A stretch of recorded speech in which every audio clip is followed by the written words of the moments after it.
Hola, soy Diana Hidalgo y esto es Fluir con el Caos. Bienvenido, Xavi. Muchas gracias. ¿Quién me iba a decir a mí en 2018 que íbamos a estar aquí? ¿Quién nos iba a decir a nosotros lo que iba a pasar a partir del 2018 hasta el día de hoy? Ya. Eso sí que ha sido caos. Hemos tenido un poco de caos de todo, en nuestras vidas. Sin duda. Bueno, primero agradecerte que hayas venido desde Barcelona. Sí, señora. Por ti lo que haga falta. Y sobre todo que te apetezca esa parte de fluir con el caos. Que ya te he dicho yo que yo estaba un poquito nerviosa hoy de hablar contigo, porque hace tiempo también que no nos vemos. Total.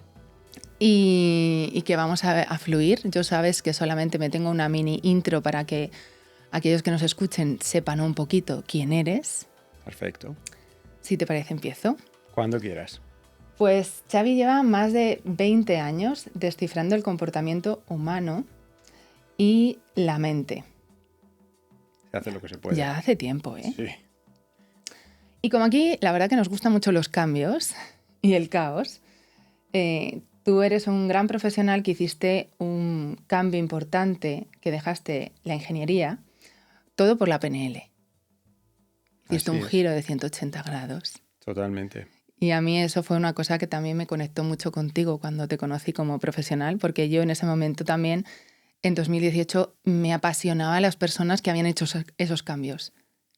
Y quería saber más y conocer más. Y bueno, pues ahí te convertiste en un referente mundial, siendo el único trainer del mundo cofacilitador con uno de los creadores, con Balder. Y bueno, para ti además no solo fue un gran cambio profesional, sino que personal, porque tú te defines que antes de la PNL tú eras una persona tímida e introvertida. Y después tú has hecho grandes conferencias, has escrito un libro, das formaciones desde grupos más pequeños a muchísimo más grandes, viajas por todo el mundo. Y entonces ahora, ¿cómo te definirías tú? Buena pregunta. No lo sé, yo me gusta decir que soy un ser humano y este ser humano sabe hacer cosas, sabe cosas y dice cosas. Soy poco amante de las etiquetas y de las definiciones, ¿sabes? Porque, ¿por qué me defino? Por mi trabajo, me defino por mi familia. Se podría decir que soy padre, ¿no? Puedo decir que me puedo definir por lo que he estudiado. Soy ingeniero superior. Me defino por lo que hago. Soy, como has dicho, formador. Soy coach, soy mentor de coaches, es que no acabaríamos, ¿eh? Totalmente. Yo también estoy contigo que las etiquetas nos definen muy poquito y dependiendo del contexto. Y encajan, porque al final la etiqueta es un límite, ¿no? O sea, la etiqueta va de aquí a aquí y lo otro ya no es lo de esa etiqueta. Y claro, ese límite a mí me cuesta trazarlo. Aquí los límites no nos gustan. Aquí no me gustan atravesarlos. En el caos no hay límites. Pues eso me gusta. La verdad que es que tú me enseñaste mucho también a superar esos límites, a cuestionarlos y a no dar nada por cierto. Eso me encanta de la PNL, pero bueno, ya hablaremos un poquito más qué es esto de la PNL, que a lo mejor hay gente que no conoce, que es la programación neurolingüística. Porque tú actualmente creas agentes de cambio carismáticos e influyentes a través de la comprensión profunda de ese comportamiento humano que decimos. Que yo creo que tendría que ser la asignatura pendiente de todos. Entender por qué funcionamos como funcionamos, pensamos, sentimos y hacemos lo que hacemos. De la escuela tendría que ser asignatura. Pero tanto. Porque luego uno sale y ya parece que sale a trabajar y ya tienes que tener las soft skills. Y no las tienes. Así que hoy vamos a hablar de esas dos herramientas de programación neurolingüística y coaching, seguramente, o no, ya veremos qué pasa. También trabajas con grandes empresas enseñando esas soft skills y unas de las más importantes, que es para mí la comunicación persuasiva, la gestión del estrés y cómo tener más resiliencia. Así es. Y bueno, ¿y de qué yo te conozco? ¿De qué? En 2018, en este cambio también yo profesional, me encontré con la programación neurolingüística y hice el curso intensivo contigo en verano. Y luego eso ya fue un no parar de formarme contigo hasta 2021, algo así creo. Puede ser, vino pandemia, estábamos en casa de repente. Sí, es cierto. Sacaste también cursos de de comunicación maravillosos, en la que aprendí muchísimo y me parecieron cosas muy claves para no solamente que los líderes que gestionan grupos sepan, sino para uno mismo. Totalmente. Al final, la autocomprensión, el autoconocimiento, la toma de conciencia es la base para cualquier cosa, ¿no? O sea, cualquier proceso que se dé en un negocio, si no sabes cómo va ese proceso, no controlas ese negocio. Nosotros somos lo mismo. Si no sabemos cómo funcionamos, no podemos hacer nada para cambiar eso, ¿no? Simplemente vamos a la deriva, que no está ni bien ni mal, es ir a la deriva, pero vamos a la deriva. Vamos a la deriva y a ciegas. Sí, es el juego, yo siempre le llamo el juego de la piñata, ¿no? Es, bueno, vamos a ver si dando palos de ciego le acabamos dando a la piñata y a veces le damos a la piñata y creemos que sabemos por qué le hemos dado a la piñata casi por accidente, ¿no? Que eso es casi lo más peligroso desde mi punto de vista. Totalmente. Y a mí me gustaría que comenzases explicando un poquito para la gente que nos escucha qué es esto de la programación neurolingüística, porque es una herramienta tan potente y que me apetece tanto compartir aquí hoy. La PNL se puede definir como una herramienta de análisis. Yo la manera más sintética de poder definir qué es la PNL es una herramienta de análisis. ¿De análisis de qué? Del comportamiento humano. Ahora, eso sería muy sintético, vamos a intentar explicarlo mejor, ¿no? Es decir, cuando nosotros pensamos en cómo funcionamos, la realidad es que somos altamente inconscientes. No sabemos por qué sentimos, no sabemos ni cómo pensamos, ¿no?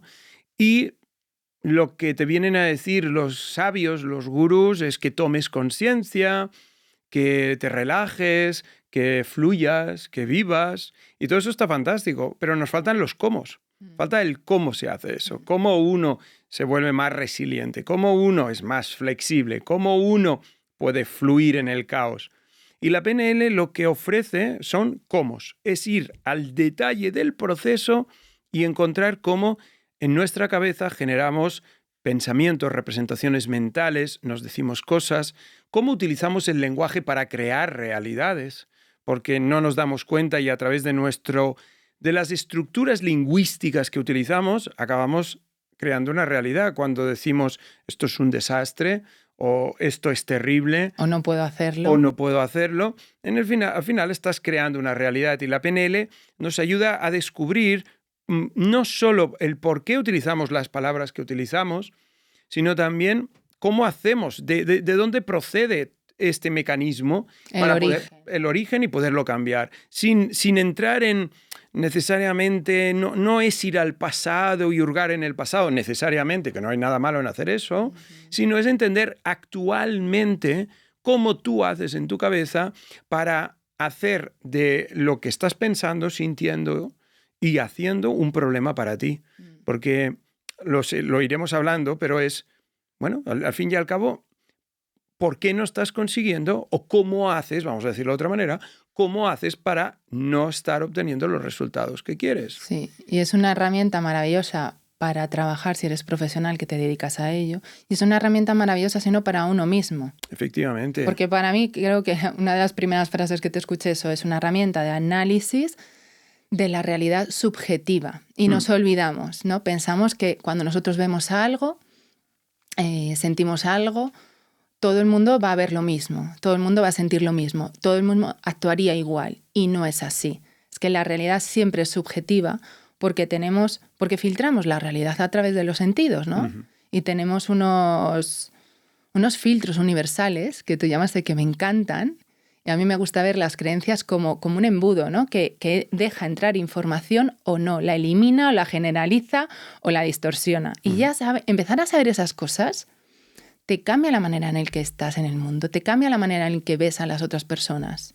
Es que, fíjate que lo que tendría que ser esperable y natural en un ser humano que nace, vive, se relaciona con los demás, es que la manera que tiene de percibir su entorno, lo que le pasa, la vea como la realidad, porque al final, ¿qué otra tiene? ¿no?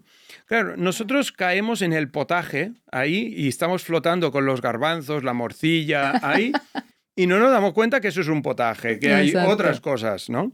Claro, lo que la PNL nos ayuda, hay otras herramientas, pero Sí, estamos hablando de la sí. PNL, lo que nos ayuda es a darnos cuenta que, ojo, que hay otros platos. Lo que pasa es que tú estás flotando en el tuyo y el tuyo te parece que es todo. Y el hecho de poderte preguntar, oye, ¿cómo sabes tú que no hay nada más fuera de esta cazuela, ¿no? De esta marmita? ¿Cómo sabes que no hay más? Y solo esa pregunta, claro, te abre las puertas a cuestionarte muchas otras cosas. Es que qué interesante es el tema de las preguntas, porque la mente que tenemos, que es maravillosa, siempre va a contestarlas. El problema muchas veces es que no sabemos hacernos las preguntas adecuadas. Me encanta que lo digas así y no empieces con las preguntas poderosas, ¿no? No, yo es que me quito siempre de los clásicos. A ver, una pregunta es una solicitud de información.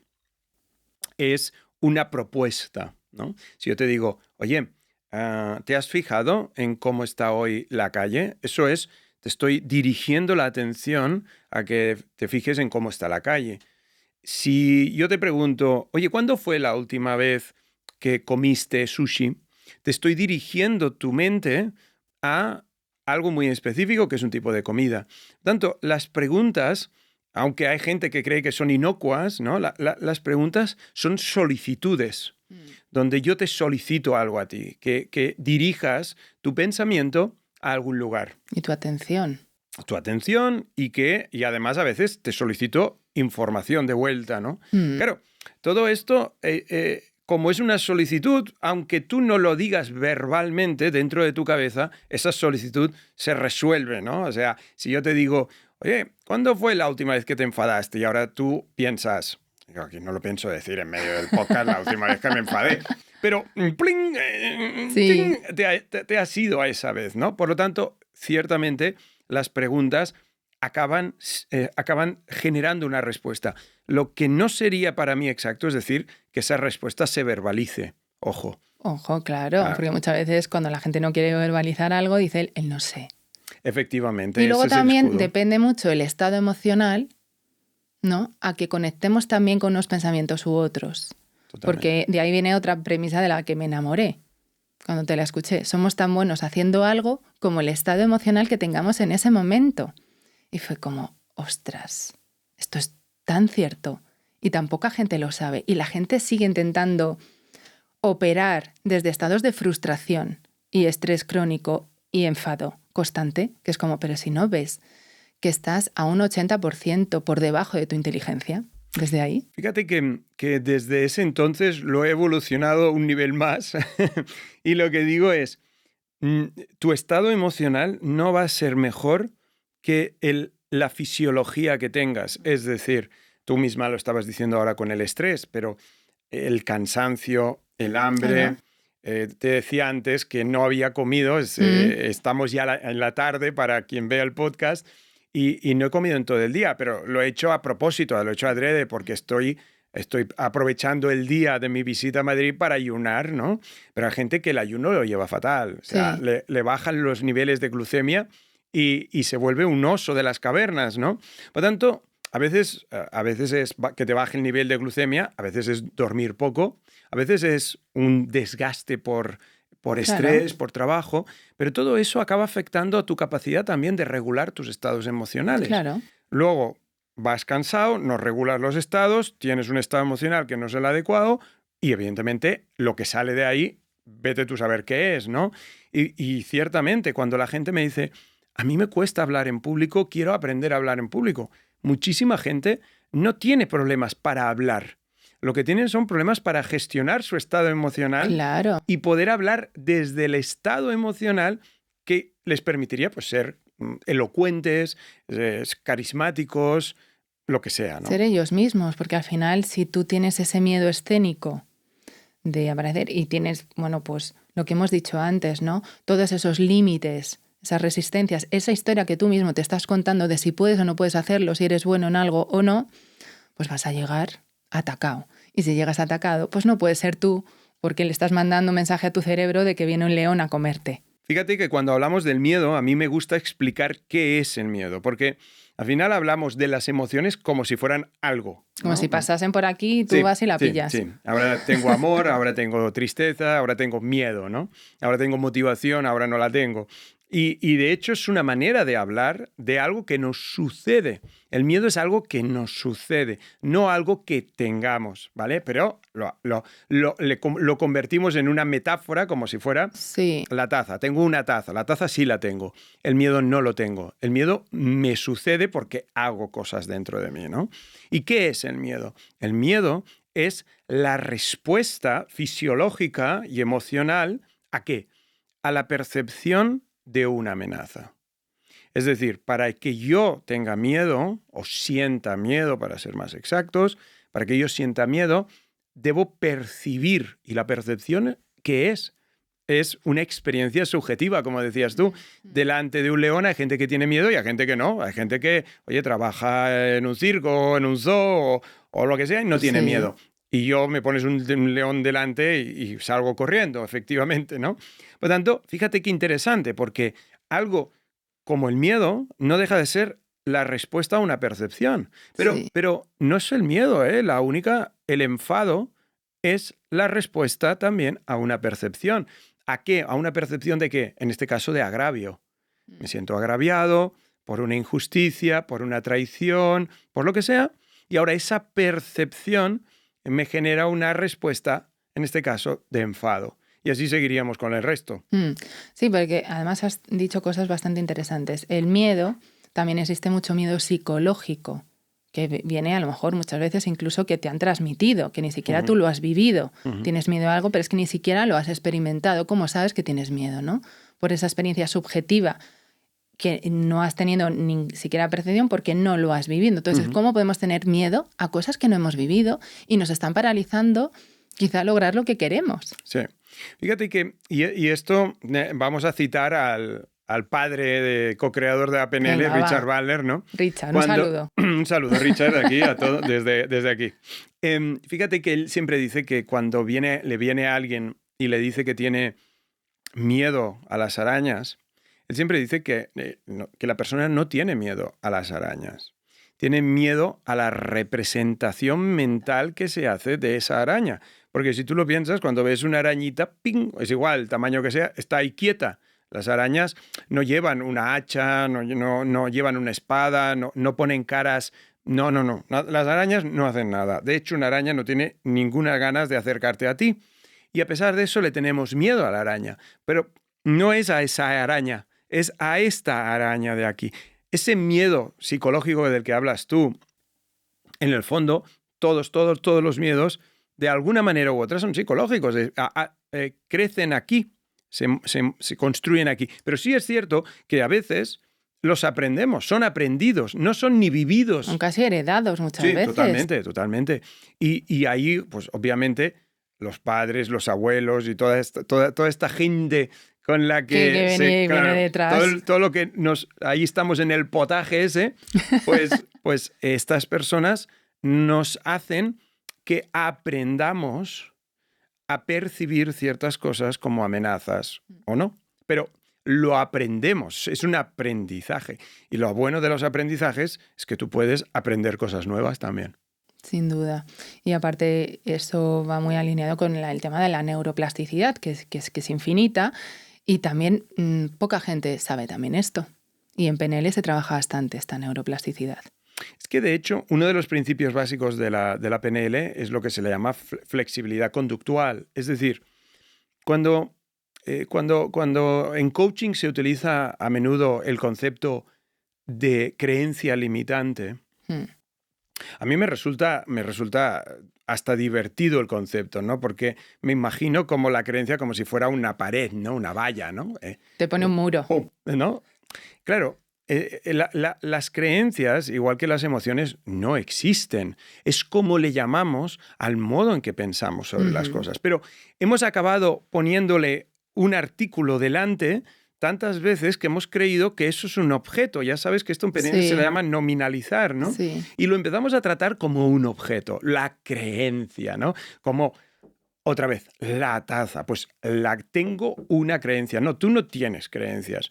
Tú lo que tienes son pensamientos, mapas del mundo, donde en ese mapa pasa algo. Y eso, lo que sucede ahí es muy interesante, porque cuando yo si quiero ir a verte, ¿no? Aquí a Madrid, y llego a Atocha con el AVE, y yo tengo un mapa del metro de Madrid, pero que solo tiene una línea. Una. ¿Vale? Y es una línea que cada vez que te he venido a ver a Madrid, o he ido a un curso y tú has venido, me ha ido perfecta. Esa línea, pling, plan, plum, me deja ahí, donde sea, en Diego de León. ¿Vale? Que ahí nos veíamos, ¿no? Sí. No, me deja en Diego de León. Oye, perfecto. Ese mapa me va perfecto. Pero hoy no quedamos en Diego de León. Hoy estamos en otra zona de Madrid. Y aquel mapa que fue tan útil durante tantos años para poder ir del AVE a Diego de León, ahora que estamos aquí, no me sirve. Ahora, ese mapa es limitante porque no me sirve ahora.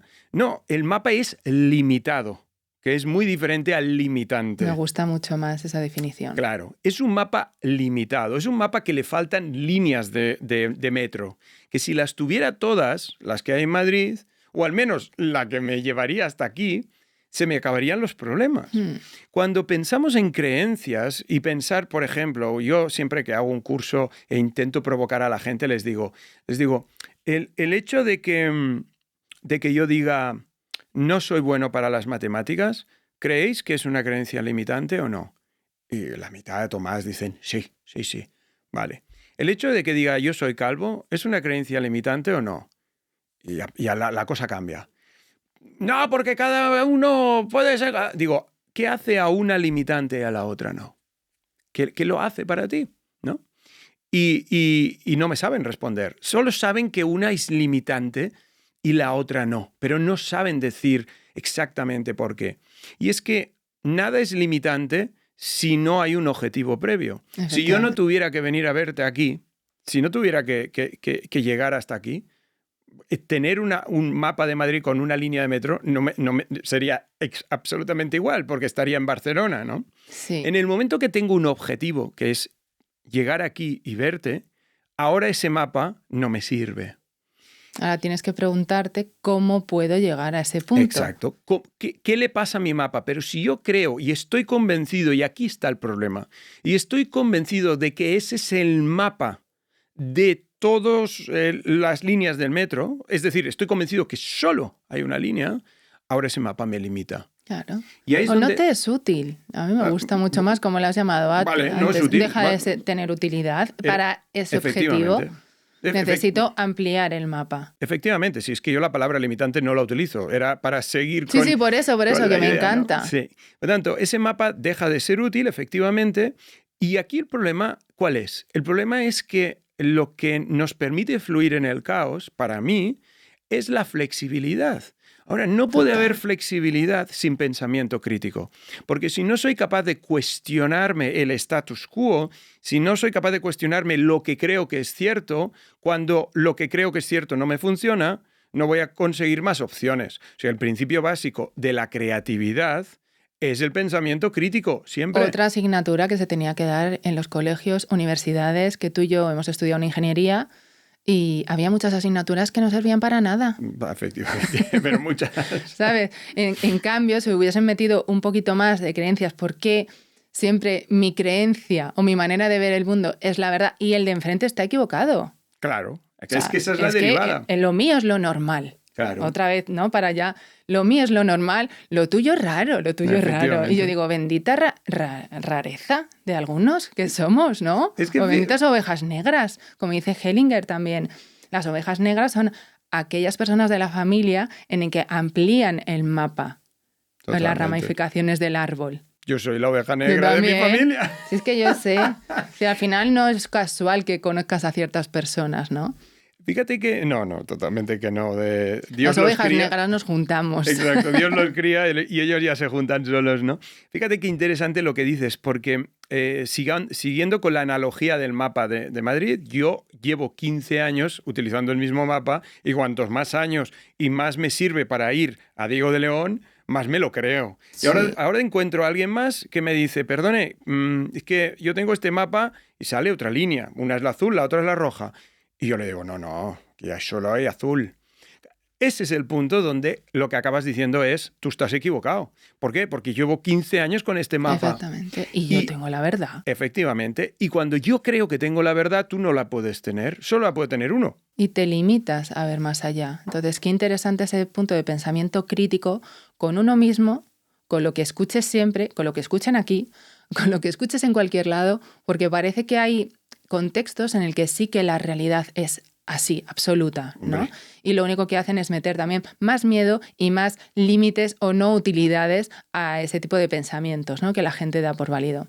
Por eso me gusta mucho la herramienta de programación neurolingüística en el tema del pensamiento crítico. O sea, me pareció cuando lo conocí un cambio de perspectiva, un cambio de todo. O sea, es como yo, cuando estaba en el primer curso era, pero esto cómo no lo sabe todo el mundo, por favor.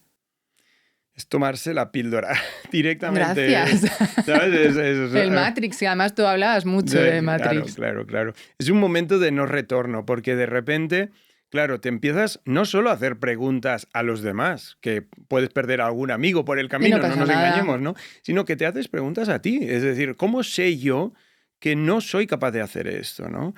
Porque fíjate, el recurso típico de la autoayuda, que es, no, cambia el no puedo por el yo quiero. Ah, ok, es tan fácil solo cambiar una palabra y ya. A veces sí y a veces no. ¿Por qué?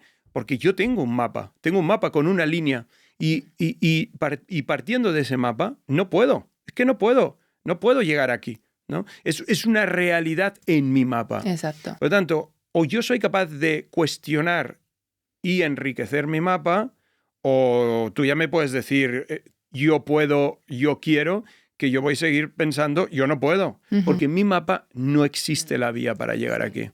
Y de ahí existe una frase muy importante e interesante, es las personas siempre le hacen lo mejor que pueden. No muchas veces que quieren, sino que pueden, por recursos internos, por patrones inconscientes, por cositas heredadas que hemos dicho antes de ese potaje, o no sé cómo lo habías llamado, de la familia, sí, ¿no? Que hay cosas que nos limitan, que no sabemos ni que están. A ver, fíjate que es muy interesante cómo lo has formulado, porque no es que no quieran, es que no pueden. Yo te diría, para querer, uno primero tiene que poder, ¿no? Ahora, es verdad que a veces la persona cree que no puede, ¿eh? Eso es otra historia. Sí. Pero el poder, que tiene que ver con mis habilidades para poder alcanzar algo, no se puede dar por hecho, porque ya sabes que en coaching se dice, pero es heredado de la PNL, aunque creo que mal entendido, que se habla de que todas las personas tienen los recursos necesarios para poder alcanzar aquello que quieren, ¿no? Sí, quizá cuando se conecten con el cuántico, pero a lo mejor en su plano actual, que no están con las infinitas posibilidades, correcto, no pueden porque están con muchos límites alrededor, correcto, o creencias que no son útiles. Si hacen un salto cuántico y se conectan con otra realidad, vale, claro, lo compramos. O sea, ¿tenemos todos los recursos? Sí. ¿Que puedas acceder a ellos? No siempre. Y a veces, fíjate, vamos a poner un ejemplo. Yo creo que el tener los recursos, entendido como la capacidad de aprender y de cambiar estrategias, todo el mundo lo tiene. Todos. Yo creo que, bueno, que lo sepan, que todos lo tenemos. Alguien un poco muy más estropeado que el resto, pero bueno, en general sí, ¿no? Claro, fíjate lo que sucede. Ayer estaba trabajando con un adolescente, ¿no? Vale. Y este adolescente me decía que él se frustraba rápidamente. Claro, este adolescente, antes de pasar por mis manos, nadie le había enseñado a cómo cambiar la sensación de enfado que le viene después de que algo no le salga. Ese adolescente, antes de pasar por mis manos, ¿sabía cambiar eso? No. ¿Tenía los recursos para aprenderlo? Sí, para aprenderlo sí, pero no sabía hacerlo. Efectivamente. Fue cuando yo le enseñé cómo gestionar esas emociones, ahí, y cuando él ahora ya sabe gestionar sus emociones, ahora puede decidir si quiere o no quiere gestionarlas. A mí me molesta mucho en el mundo del desarrollo personal eso de que te dicen es que si no eres feliz es porque no lo has decidido. A ver, la decisión es una condición necesaria. Decidir las cosas es una condición necesaria, pero decidir las cosas no lo hace una condición suficiente. Para mí el caso más claro es dejar de fumar, ¿no? No, mañana dejo de fumar. Ah, bueno, pues buena suerte. Buena suerte porque quizás fumas porque vives con mucha ansiedad las cosas y el fumar te calma. Sí. Luego, ¿tú quieres dejar de fumar sin tener una manera de lidiar con tu ansiedad? Pues pruébalo, ya verás lo que va a pasar. Efectivamente. Esto que dices tú, siempre hay detrás de todo comportamiento hay una intención positiva, aunque incluso no sea beneficioso. Pero muchas de las personas que fuman es ese rato para estar con ellos en soledad y en tranquilidad. Entonces, como decimos, ¿no? Si no eres consciente de eso, lo vas a dejar y vas a volver. A no ser que encuentres un sustituto y seas consciente de lo que te está aportando eso. Si lo dejas, así están luego muchas veces. Bueno, es que ¿qué hace la gente? Algunas personas cuando ya dejan de fumar empiezan a comer. ¿Pero por qué? Porque tienen que lidiar con la ansiedad que tienen. No se les ha ido. Y ya no hablo del síndrome de abstinencia. No. Eso se pasa. Es una compensación a algo. Entonces, si no lo compensan fumando, lo tienen que compensar de otra manera. Efectivamente. Y aquí el tema está en que cuando desde ciertos lugares de crecimiento personal se pone toda la responsabilidad en el individuo, en plan, sé feliz, es tu decisión, creo que se está siendo injusto con la persona, porque para que podamos cambiar, también tenemos que saber cómo hacerlo. Sí. Lo bueno que hoy en día es verdad que hay un poquito más de información. Yo en la época en la que empecé no había tanta información, no veías que era tan posible, ¿no? Ese cambio, que no tuvieses los recursos en ese momento, pero lo que sí que es importante es que tengas quizá, para mi manera de verlo, la actitud de querer cambiarlo. Por supuesto. Porque si estás con él, es que yo soy así, pues así te vas a quedar. Por supuesto. Entonces, lo bueno es, vale, lo hago lo mejor que puedo hasta ahora, pero realmente quiero intentar hacerlo de otra manera. Y entonces ahí ya empiezas a buscar esos recursos externos que te puedan acompañar, como tú estás haciendo con el adolescente, que yo te ofrezco unas herramientas, unos recursos nuevos y ya ahora lo puedes hacer tú. Efectivamente, estoy plenamente de acuerdo con esto. Tengamos en cuenta algo también, y es que la actitud, que es una mezcla entre una perspectiva, una visión del mundo y una componente emocional, eso es la actitud, tenemos que pensar que hay gente y yo me he encontrado muchos casos, pues sabes que llevo muchos años ayudando a personas, ¿no?, que debido al contexto en el que han vivido, están absolutamente desempoderadas. Es decir, ha habido gente que de manera sistemática las ha machacado y las ha hundido y se han dejado hundir, pero por falta de recursos. Claro. Luego, ciertamente estoy de acuerdo contigo que en general es la actitud de querer cambiar, pero también hay gente que no cree que pueda cambiar, ahí estamos. que nadie le ha dado la esperanza de que el cambio es posible, por la razón que sea, ¿no? Luego, siempre pienso que a veces el talibanismo del crecimiento personal, que a veces hay, tendría que ser un poco más compasivo también, ¿no? Es decir, oye, hay gente que no es que no quiera, es que cree que no existe ni esa esperanza, sí, ¿sabes? No la tienen. Y es normal que lo tengan así, ¿no? Dependiendo en qué contextos te hayas movido, cuál sea tu círculo. Si te dice que eso es normal, si te dice que es imposible cambiar, claro, pues tú te lo crees. Tampoco sabe la mayoría de las personas cuántas herramientas distintas existen dependiendo lo que suceda o lo que tú hayas vivido, porque no todo sirve para todo el mundo. Y hay herramientas que sirven mejor para determinados objetivos que para otros. Claro, fíjate, piensa por un momento en una persona que esté en una favela ahí de Río de Janeiro, ¿no? Decirle a esa persona, tú no tienes riqueza porque no tienes la actitud adecuada, para mí es terrible decirle eso.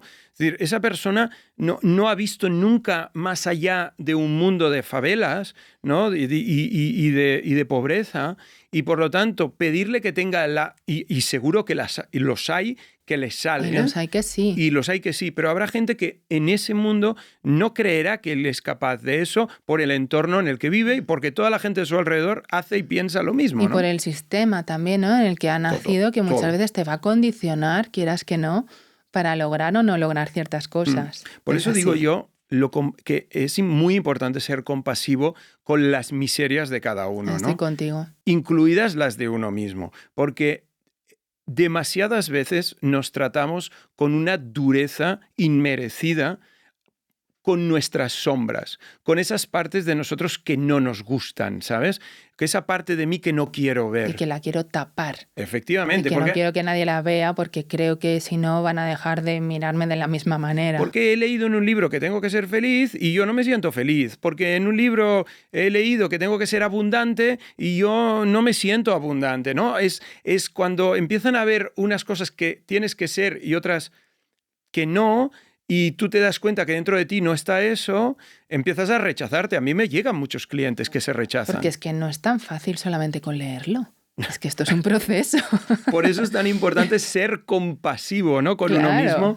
Yo siempre les digo, cuando la gente me viene y me dice, llega y se pone a llorar, perdona que lloro, le digo, está bien. Está bien, llora, está perfecto. Llora, haz lo que quieras.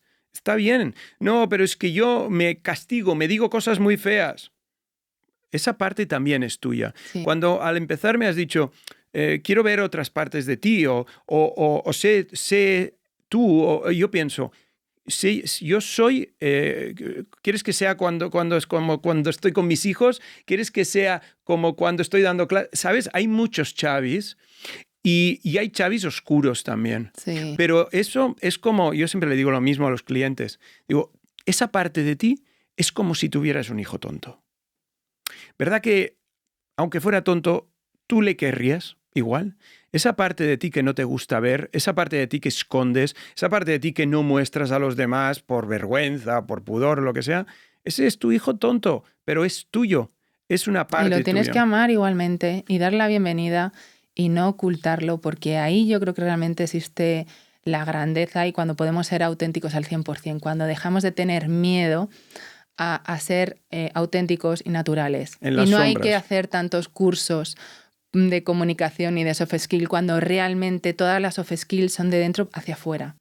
Tienes que ser muy valiente, Diana, muy valiente para mostrar... Es un camino. Evidentemente. A ver, no lo vas siempre. a mostrar a todo el mundo, obviamente, ¿no? Pero al menos que tú lo veas y que no lo rechaces, con eso es suficiente. Y eso es un poco Guerra de las Galaxias, ¿no? Cuando Luke Skywalker se mete en la ciénaga ahí a enfrentarse a esos miedos y esas cosas, es meterse en la ciénaga es horroroso a veces, porque dices, eso está dentro de mí, ¿no?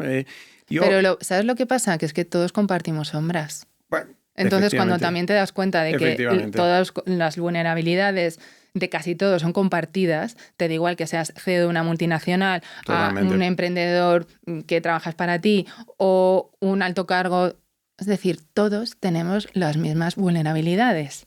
Pues te digo una cosa, yo el primer paso que intento dar con la gente que me viene para ayudarlas es que se reconcilien con ellos mismos. Claro. Porque cuando tú vienes a buscar el cambio porque no aceptas una parte de ti, estamos empezando mal, ¿sabes? Pero bueno, es un comienzo que le ha llevado hasta ti. Por supuesto. Maravilla. De ahí viene la aceptación, de decir, oye, esta parte también es mía. Eso no quiere decir, la aceptación no es complacencia. No.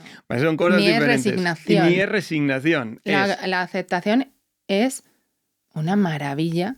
Y creo que te permite mucho soltar y quitar peso. O sea, aceptar de verdad, de corazón. Fíjate, y que estaba pensando en la importancia de fluir en el caos, ¿no? Es decir, cuando el caos es eso que rechazo, es imposible fluir. Es imposible. Es imposible. Cuando viene, tú lo decías en un punto, te decías, cuando te viene el caos hay como 2 o 3 opciones, decías, ¿no? Y yo siempre digo que aprender a fluir es aceptar, soltar lo que no depende de ti y tomar el control de lo que sí depende de ti. Y lo demás es que si no vas a vivir frustrado todo el rato. La otra opción es que te hundas en el caos y estés en el drama, nadando en círculos. ¿Sabes? Una de las, para mí, de las claves para esto y que tiene que ver mucho con lo que he aprendido de PNL, obviamente, ¿no? Pero viene de antes, viene de esquiar. Es una de las analogías que siempre pongo, ¿no? Yo esquío, yo aprendí a esquiar antes que ir en bicicleta. Mi padre era esquiador, pues venga, a esquiar. Pues vale, esquiar, ¿no? Y por tanto, para mí los esquís son una extensión mía, no sé, no tengo, no, yo no tengo ni consciencia de cuando llevo esquís, o sea, es una cosa muy natural para mí. Vale, ¿qué pasa? Que, bueno, seguro que has ido a esquiar y que te vas por las pistas de esquí, te suben, ¿no? Eso que está tan bien, Ya. te suben y luego bajas por un lugar donde ha habido alguien que se ha pasado un buen rato preparando la nieve para que tú puedas bajar, ¿no? Eso es un tipo de esquí. Pero luego hay otro tipo de esquí, que es el que a mí me gusta practicar, que es el esquí de montaña, que es el que tú subes la montaña con los esquís puestos para arriba, con los esquís en los pies puestos, ¿eh? Tú no buscas la comodidad, tú buscas la incomodidad, que es donde además se genera resiliencia. Sí. Yo tiendo a pasarme de eso, pero subes, ¿no? Vale, subes por un sitio que, claro, nadie ha preparado. Pero cuando estás arriba, pasan cosas muy interesantes, porque de repente puede ser que como no hay verde, rojo, azul, negro, no hay nada, ¿vale? Tú tengas que escoger por dónde bajar. Pero se puede complicar la cosa porque aunque haya nieve, tú no sabes si hay piedras detrás, o sea, debajo. Aunque haya nieve, no sabes si hay hielo, ¿no? En alguna clapa de hielo. No sabes si hay una grieta. No sabes si hay una grieta. No, si hay niebla, no sabes si después hay un acantilado. ¿Vale? La cosa se complica, sin hablar de aludes.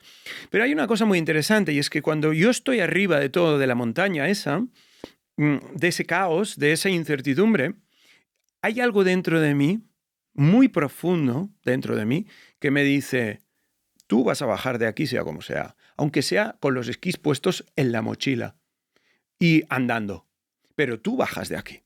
Quizá no sea elegante la manera de bajar, quizá sea en cuña porque la pendiente es atroz, pero bajarás. Eso, para mí, es lo que intento enseñar en los cursos de PNL. Es decir, una cosa es no saber cómo lo vas a hacer y otra cosa es saber que tarde o temprano lo vas a hacer. Esa convicción. Convicción. Que tú has dicho que te viene de muy profundo. ¿De dónde profundo viene? Porque además has cambiado hasta la voz cuando lo has dicho. Claro, porque esa convicción está en mí por algo que es lo que crea convicción. Y eso es lo que es importante que todo el mundo entienda, ¿no? La convicción no viene por pegarse post-its en un espejo y decirse todo el día yo sí puedo, yo sí puedo. Eso es lingüístico. Que no quiere decir que no ayude, pero la convicción ¿de dónde viene? Viene de como cualquier otro estado emocional, viene de experiencias. La confianza no viene de que yo te diga a ti confía en mí. La confianza en mí te nacerá de tener experiencias conmigo donde tú has pensado Xavi va a hacer esto y Xavi lo hace. Xavi dice que va a hacer esto y Xavi lo hace. De ahí nace la confianza, de experiencias, ¿vale? ¿Qué pasa? Que cuando yo emprendo un camino nuevo en mi vida, o de repente hay caos porque lo que sea, si yo no tengo un registro de experiencias previas en eso, no tengo convicción. Claro. Si solo tengo un registro y no me sirve para aquí, tengo un problema, ¿no? Una vez un amigo mío que es emprendedor de verdad, me dijo, mira Xavi, yo no tengo miedo a arruinarme, porque ya me he arruinado antes. Y he salido de ello. Esa es la convicción, ¿entiendes? Claro, cuando tienes una persona que quiere emprender por primera vez, claro, no tiene experiencias de equivocarse, de fallar y de retomar, no de quedarse ahí, ¿no? Yo le llamo el efecto acantilado. El efecto acantilado pasa mucho con todos los que mentorizo, ¿no? No, ¿y si no me sale bien? ¿Y si no tengo clientes? ¿No? ¡Ah! ¿No? ¿Y si no me va bien el negocio? ¿Y si le digo? Solo ven una parte. Paran la película en la caída. Le digo, pues si no te va bien, ¿qué vas a hacer? No puedo ni imaginar. No. ¿Qué vas a hacer? ¿no? Claro. Este amigo mío lo que hace es decir, no, yo ya me caí, me levanté y sé que si me vuelvo a caer, me vuelvo a levantar.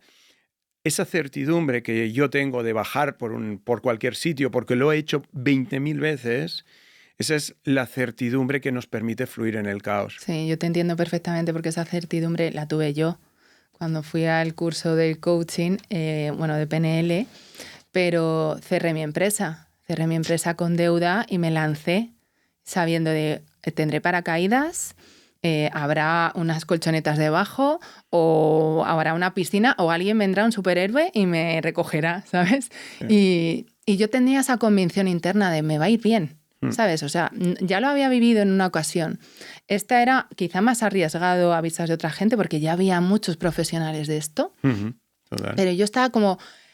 Eso interno que has dicho tú antes, de algo muy profundo, que sabía ya que por fin era por ahí mi camino. Solo era cuestión de tiempo, de paciencia, de seguir formándome, de seguir haciendo, de seguir moviendo energía. Y con esa convicción, pues todo fue. Con sus cosas, con sus momentos incómodos, pero en esos momentos incómodos se construye resiliencia, se construye valentía. Pero fíjate qué interesante cómo lo relatas, ¿no? Porque me hace pensar en la diferencia entre convicción y fe, ¿no? Porque alguien podría decir, pues eso es tener fe, que las cosas se van a dar. Lo que pasa es que la fe es algo que tú eliges de creer en algo que no es tangible. Tangible. Vale, y es respetable, cada uno tiene fe en algo, pero yo creo que de lo que estamos hablando aquí es algo diferente, porque mientras lo otro es intangible, tú cuando dices esto va a ir bien, no estás pensando que el universo, quien sea, va a bajar y te... No, es yo. Sí, sí. Aquí está la diferencia. Y ya lo había vivido antes, claro. Como dices tú. La convicción viene de porque ya lo hiciste. Claro. ¿Quién te dice que no lo vas a poder hacer otra vez? ¿Y quién te dice que no lo vas a poder hacer todas las veces que tú quieras hacerlo? Ahora, como dice Bandler, la frustración requiere planificación adecuada, ¿no? Es decir, la gente no se frustra por accidente. La gente se frustra porque ponen una expectativa en alguien o en algo y esa expectativa luego no se cumple, ¿no? Yo planifiqué y además hay una cosa que también me gusta mucho con lo que me gustaría terminar. Cuando tú te pones un objetivo, lo alcanzas, genial, ¿no? Como hemos dicho, pues a veces no sabes ni cómo has llegado. Pero a veces hay un error de predicción y no llegas a ese punto y no pasa nada porque habría quizá muchas variables que no habías tenido presente. Y es mucho más bonito para mí, que decíamos antes, hay que tener un poquito de compasión y autocompasión de cómo llevamos a las cosas. No es fracaso intentarlo, es un éxito que lo intentes. Te has quedado muy cerca. Inténtalo una segunda, una tercera, una cuarta y llegarás. Bueno, es el significado que le pones al equivocarse. Al equivocarse, para mucha gente es ser tonto, casi, ¿no? Es decir, yo soy tonto. Bueno, vale, pues Soy un fracaso. Soy un fracaso. Y la otra cosa es, equivocarte quiere decir que lo has intentado. Si lo has intentado es que has sido valiente. Luego, el equivocarse, ¿de qué es síntoma? ¿De ser tonto o de ser valiente? Porque el punto aquí, volvemos a lo que estábamos diciendo al inicio de los niños y de lo que deberían aprender en la escuela. Yo creo que los niños, una de las cosas que deberían aprender en la escuela es a aprender de los errores, cosa que no se les enseña. Se les muestran los errores que hacen, pero nadie les hace la reflexión de cómo has llegado hasta aquí, ¿no? Y eso es imprescindible. En un entorno tan buca, tan volátil como el que estamos viviendo, donde todo avanza, todo cambia, todo es incierto, etcétera, comparado con 40 o 50 años atrás, donde tú entrabas en un banco a trabajar y allí te quedabas toda la vida, algo que cambia ya no es solo tú, es tu entorno, y por lo tanto esa falta de capacidad de predicción de resultados aumenta. Y cuando aumenta, también aumenta la frustración de no he conseguido lo que quería, ¿no? Bien. Pero eso no es ni tan relevante como qué haces tú con la frustración, a dónde te lleva esa frustración. Te lleva a preguntarte qué hubiera podido hacer diferente, qué ha sucedido para que pasara esto, cómo la próxima vez puedo mitigar la incertidumbre o asegurarme más el resultado. Y ese trabajo, volvemos a las sombras. Sí. Da miedo, porque a veces no ves cosas o no quieres ver cosas de ti mismo. Pero el poder ser honesto y compasivo te permite también aprender de ti. Porque cuando nos castigamos por equivocarnos, no queremos relacionarnos ya con el error más. Es fuera error, no quiero pensar más, a otra cosa. No, trae el error. Sí. Trae el error. Pero siendo compasivo contigo. Sí, de hecho, el error, hay muy poca gente que habla de ello y de cuando lo has intentado, pero de las alegrías y de cuando llegas a la cumbre, todo el mundo, y los pone. Claro. Y ahora en redes sociales como más, ¿no? Entonces Sí. parece que somos 4 lo que nos equivocamos de vez en cuando y el resto a la primera llega, ¿no? Y no es así. Entonces yo creo que para terminar, a mí me gustaría que me dijeses cómo la PNL y el coaching, pero en este caso yo creo que nos hemos centrado más en la PNL, ¿cómo la PNL puede ayudar a las personas a fluir en ese caos, según tu perspectiva? Bueno, pues vamos a resumirlo un poco lo que hemos dicho. Para mí la PNL te permite ser más consciente de lo que sucede dentro de ti. ¿Que te sirve de algo ser más consciente? Solo no. Pero gracias a esa conciencia yo me doy cuenta cómo me relaciono con la variabilidad, con la incertidumbre, cómo aparecen en mí sombras. Las sombras solo aparecen cuando las cosas se descontrolan, no cuando se controlan. Por tanto, ese mar revuelto es perfecto para que yo encuentre lugares en mí donde cambiar. Pero no puedo cambiar si no soy flexible. Y no puedo ser flexible si yo no me cuestiono cosas de mí y de lo que hago. Y eso es pensamiento crítico, pero es aprendizaje. Cuando yo empiezo a ver la vida como un lugar donde la incertidumbre me lleva al descubrimiento de quién soy yo y aprender a través de transformar los procesos y lo que creo sobre mí, enriquezco mi mapa y cuanto más rico sea el mapa, más útil y funcional va a ser en el caos, ¿no? Por lo tanto, la PNL lo que hace es eso, te ayuda a cambiar la manera en cómo piensas sobre ti mismo, las imágenes que te haces de las cosas, qué te dices, ajustar todo eso, plantearte, cuestionarte, pero también construir un entorno en el que tú te sientas seguro, no seguro de que todo va a ir bien. No, yo me he caído un montón de veces esquiando y de cara, de espaldas, de lado, y he seguido bajando. Eso es el punto. El punto es caerse, sacarse el polvo, ser compasivo, no complaciente, no resignado, sino ser compasivo y darse cuenta que todos tenemos cosas a trabajar y que este caos es el lugar perfecto para entender mejor quién eres. Sí, total, porque lo que has dicho es muy interesante, ¿no? Ese trabajo contigo, pero PNL también te abre a más recursos en el exterior, o sea, a ver un mundo diferente y a ver a las personas de una manera distinta. Así que bueno, parece que no, pero ya ha pasado el tiempo. Nos tenemos que despedir con toda la pena, así que espero que a la gente le haya gustado muchísimo. Esperemos. Yo me hubiese quedado una hora más. Muchísimas gracias, Xavi, por aportar tanto y por fluir. Siempre es un placer hablar contigo, siempre. Y esta vez no ha sido diferente. Confiaba que fuera así y así ha sido. Yo creo que se nos han quedado muchas cosas para otro, ¿eh? Para otro, los que haga falta. 1 o 2 más, Pues por lo menos. así será. Muchas gracias. A ti, Diana. Gracias.